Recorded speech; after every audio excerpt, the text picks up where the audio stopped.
জুমার খুতবাদের এবং জুমার নামাজ আদায় করবে ইসলামের ইতিহাসে আরেকটু দাও কেমন লাগবে এত গুরুত্ব এই জুমার দিনে হলো আদম ইসলামকে আল্লাহ তাআলা বানালেন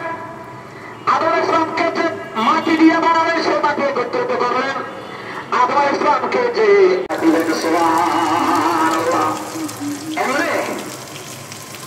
তুমি কার কাছে আসো নাই তুমি কিভাবে বক্তব্য করবে হাদিস শরীফে আছে قال رسول الله